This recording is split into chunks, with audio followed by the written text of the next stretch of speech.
अरे तनी आलू तब लिया हुआ तनी आगे भी दे जोखन इन्हों का देख ला।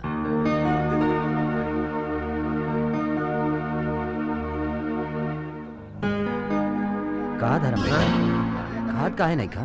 हाँ चचा खाता नहीं बस।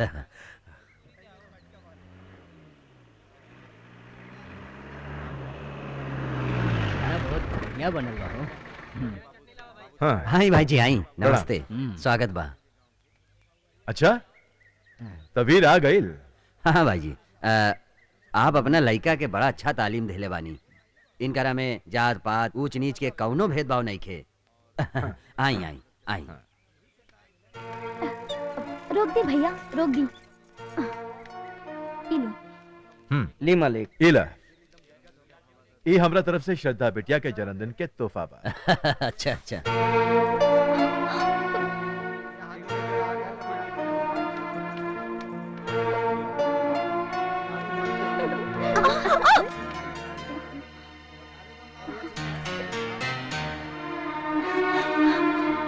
आगे लो। प्रणाम चाची। खुश रहा बिटिया, चला अंदर बैठा। जी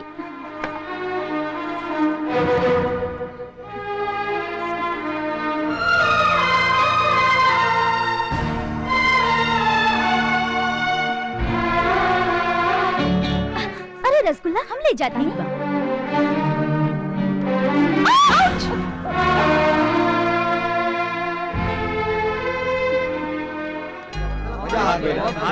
अरे भाई तनी जल्दी से साफ सफाई करा और लोग बा। ओ धर्म हम शरद जीत गई नहीं। अरे दरवाजे की तरफ देख हमार लाल सूट हम शरद जीत।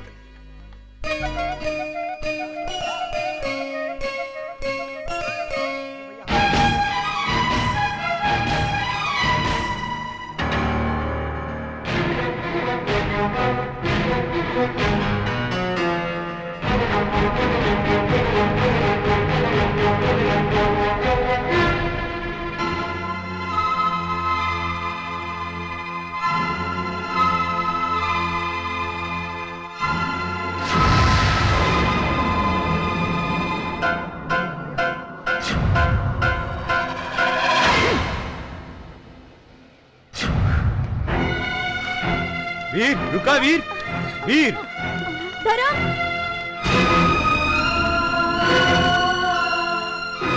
का भइल? पता नहीं।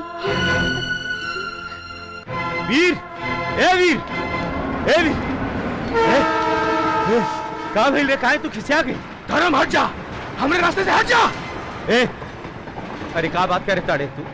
हम बुझ गए श्रद्धा खातिर खिसियाल बाड़े। अरे तेरा खातिर एक श्रद्धा कारे हजारों श्रद्धा कुर्बान कर सके नहीं हम।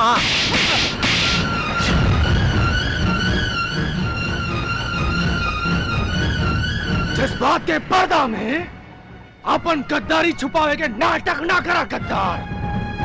आपन बहन संगे मिलके दोस्ती में तू जवन हमके धोखा दिला वो कौना दुश्मन भी ना कर सकेला। श्रद्धा के ना पाव लेके हमके उतना दुख ना भइल बा जितना दुख एक दोस्त के गद्दारी से भइल बा। गद्दार मत कहे हमरा के तू, गद्दार मत कहे हमरा के। देख लगातार तोरा के कोनो गलतफहमी हो गइल बा। हां गलतफहमी ना भइल बा, गलतफहमी दूर हो गइल बा। आज तोर औकात के पता चल गइल तू कितना बड़ कमीना बाड़े। अरे तोरा जैसन दोस्ती के नाम पर कलंक बा।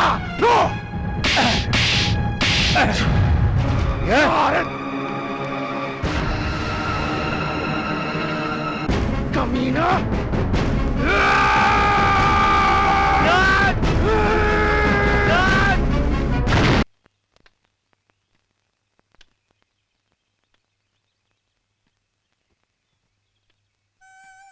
का बात है वीर बेटा? कुछ दिनों से देखा था नहीं बहुत परेशान लागत आड़ा। कौनो बात नहीं है बाबूजी। देखा बेटा समय के बीन पर सारी दुनिया नाचे, लेकिन दुनिया में ऐसा कौनो बीन नहीं खे जौन समय के नचा सके। अगर धर्म से कौनो बात बिगड़ल होके तो दोनों बातचीत के जरिए होके हल कर ले जा खामोशी से। शक के जड़ कमजोर नहीं और मजबूत हो खेला बेटा।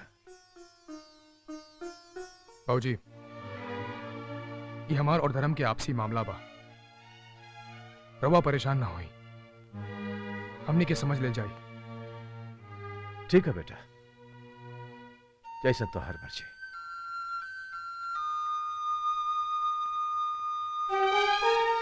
बाबूजी, जवन दिया से हमार जिंदगी रोशन होके वाला रहल, उहे दिया हमार घर जलाई दिलस।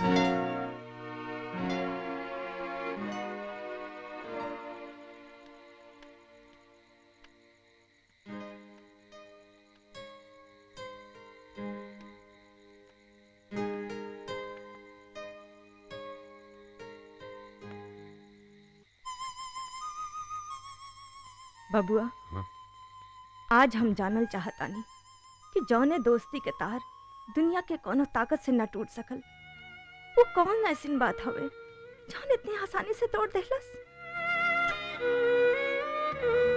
अब रह देना माई, सवाल के सवाल रह देता ठीक रही। अच्छा बेटा, ला खाना खा ला, तू 2 दिन से कुछ नहीं खा खैले।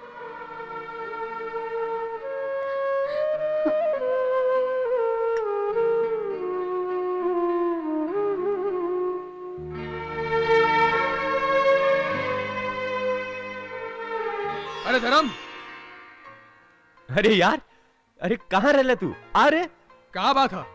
बहुत जल्दी भूखा गेला का? अरे कैसे बात करत रे? तारा के तो मालूम है बा कि तारा बिना खाने का एगो कौर हमरे नटई से नीचे ना उतरेला बाबू। अरे उतरी कैसे? जवन दिन हम तोरा घरे का खाना ना खानी, ऊ दिन भूख ना मिटेला। भूख ना मिटेला, ना मिटेला, ना मिटेला, ना मिटेला, ना मिटेला। धर्म, धर्म,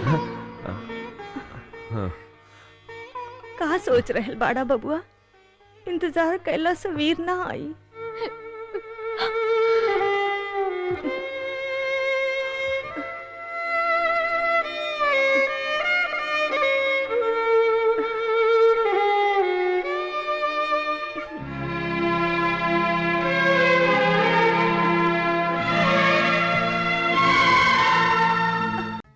आखिर तू कहल का चाहताड़ू?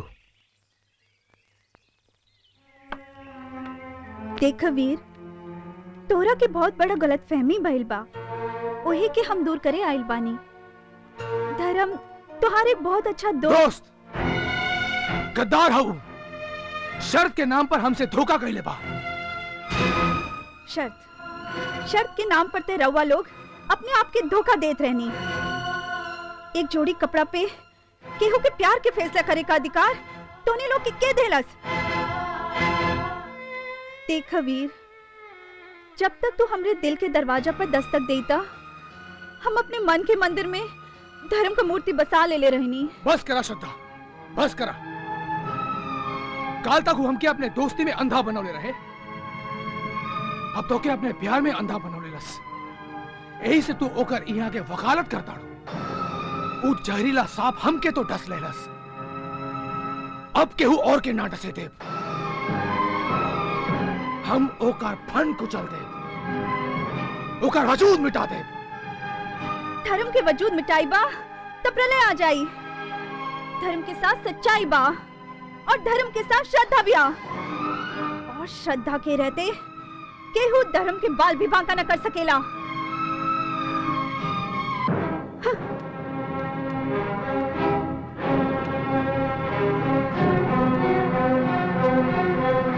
देखनी विधायक जी, एक एक कहल जाला एहसान, किस्मत के एहसान। जब धर्मवा के यमराज याद कैलन ह, तब बिरुआ से लड़ के खुदे अलग हो गईल। और यह सबसे ठीक टाइम बा बिरवा के अपने साथ मिला के ई गांव में दारू के ठेका खोले के। जब वीर हमनी से मिल जाई तो जीप तो चलते बा, ई गांव में अपन बसों चले लगी। बस तू लोग इतना में ही खुश हो गईला?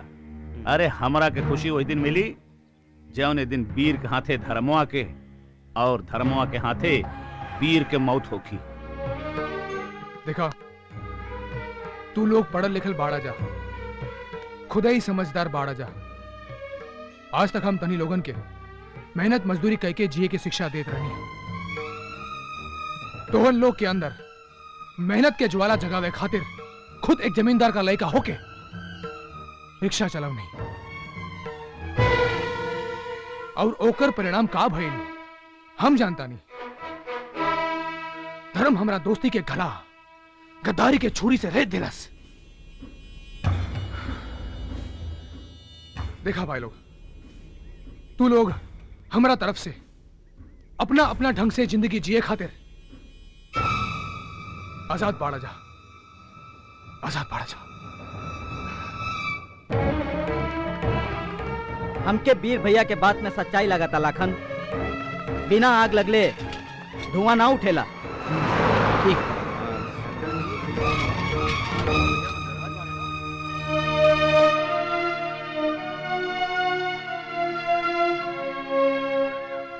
ए का सोचताड़? कुछ ना। ई सब हमरी वजह से भइल बा। अगर हम तोहनी लोगन के बीच में ना आइल रहती तो ई दोस्ती का महल एक पल में खंडर ना भइल रहित। महेश श्रद्धा, ई कुल में दोष वीर का बा। वो हमरा के गलत बुझ गईलस। ये खातिर तो पूरे गांव के भड़कावता हमरे खिलाफ। ई कुल से ना बाकी ई बात से चिंतित बानी की अस्पताले का स्कूले का जौन सपना हम गांव के विकास खातिर देखले रहनी हूँ ओके सपना के लड़ाई ओके पूरा करे का लड़ाई अब हमरा के अकेले लड़े के पड़ी। तू अकेले नहीं खा, धर्म के साथ श्रद्धा और भगवान दोनों जुड़ल रहलन। भगवान तो हमरे संगे बाड़न श्रद्धा, लेकिन धर्म के संगे वीर रहे जो ताकत वीर रहे वो अधर्मियन के साथ जाके मिल गई। Click on the bell icon to get regular updates from Venus.